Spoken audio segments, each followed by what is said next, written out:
يا أيها الذين آمنوا قوا أنفسكم وأهليكم نارا وقودها الناس والحجارة عليها ملائكة غلاظ شداد لا يعصون الله ما أمرهم ويفعلون ما يؤمرون. ډیرو قدرمنو معززو مسلمانانو مؤمنانو ورونو،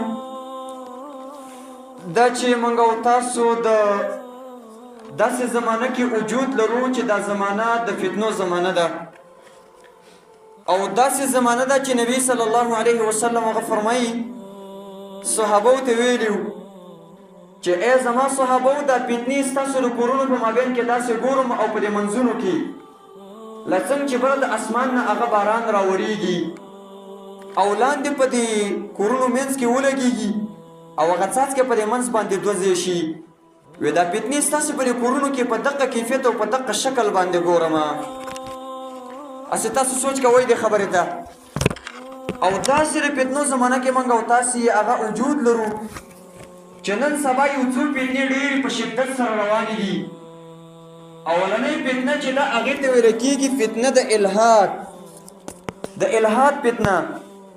او دویمه چې کومه فتنه د دې سره په دې څنګ کې روانه ده چې د دې اصل دا بنسټ چې کېښودلی شوی دی نو دا د الحاد نه ایښودلی شوی دی، هغې ته ویل کېږي فتنه د انکار حدیث، د رسول الله صلی الله علیه وسلم د احادیثو نه انکار. دا خبرې به انشاءالله موږ کوو ټولو مسلمانانو ته، په دې کې د خیرخواهۍ یو پیغام ورکوو. د چا د شخصیت سره زمون کار نشته دی، خو د محمد مصطفی صلی الله علیه وسلم پیغام رسول د خلکو ته غواړو.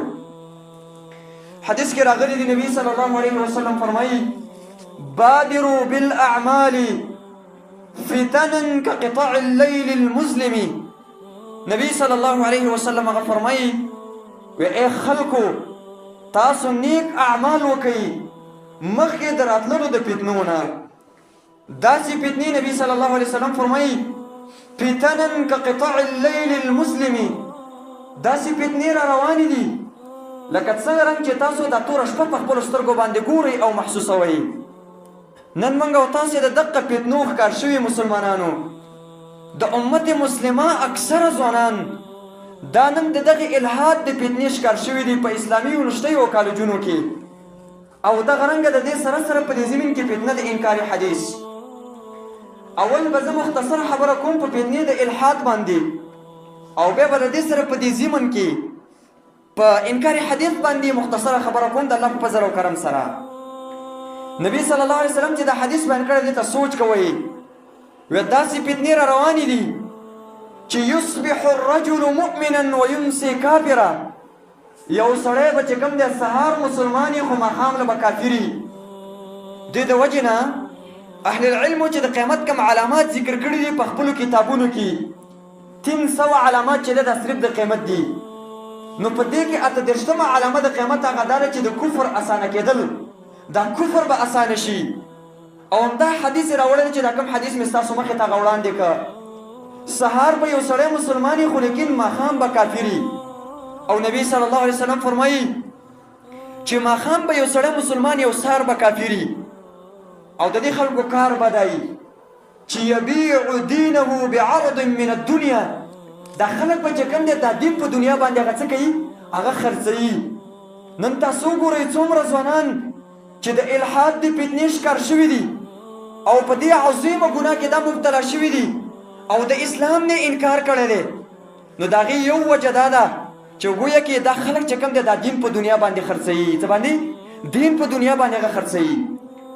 نو دا فتنې دي. نو زه به راشم اولنۍ فتنې ته چې هغې ته ویل کېږي فتنه د الحاد، چې نن سبا په دې کې ډېر مسلمانان ښکېل شوي دي، خاص کار نوجوانان، چې دا فتنه په امت مسلمه کې ډېره په عروج باندې روانه ده. عروج معنی دا د مؤمنانو چې د دې فتنې ملګري ډېر زیات دي. کم ملحدین چې په دین اسلام باندې اعتراضات کوي، مسلمانانو باندې چې کم ملحدین هغه اعتراضات کوي، د هغه ملحدینو ملګري ډېر دي په سوشل میډیا باندې. او هغه دا کوشش کوي چې د امت مسلمه چې دا کم ځوانان دي چې د دې دا فکر دا بدل کی او په اسلام باندې چې کوم دی هغه بدګمانه کی. نو الحاد چې دی دا د الحد یلحد الحادون نه ماخوذ دی چې د دې مجرد راځي لحدا چې دی دا د دې هغه مجرد راځي. نو الحاد په معنی د کوږوالي باندې او لحد تم لحد په دې وجه باندې ویل کېږي چې په دې کې یو طرف ته یو حفر او یو کنده کنستلی شوي، یو قبر چې کوم دی هغه جوړ کړی شوی په یو طرف کې او هغې کې دا خلک دا مړی داسې ورمنډي د څنګ د طرفه نه. نو د الحاد تم ځکه دا الحاد ویل کېږي چې دا خلک د سمې لار نه په کږې لار باندې روان دي. دې ته څه وایي؟ دې ته الحاد وایي مؤمنانو. دا ما تاسو ته چې کوم دی د الحاد خبره مې تاسو ته وکړه چې دا یو عربي جمله ده او تاسو ته یې هغه تعریف وکړه.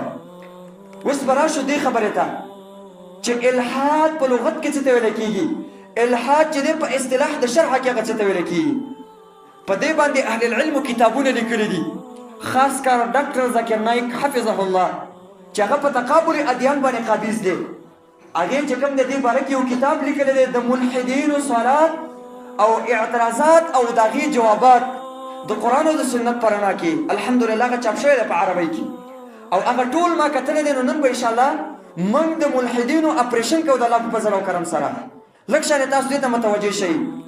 په اصطلاح کې ویل کېږي الحاد دې ته اهل العلم دا خبره ذکر کړي چې الانکار عن وجود الله سبحانه وتعالى، د الله د وجود نه انکار کول، د الله د ذات نه چې کوم دی هغه انکار کول، دې ته څه ویل کېږي؟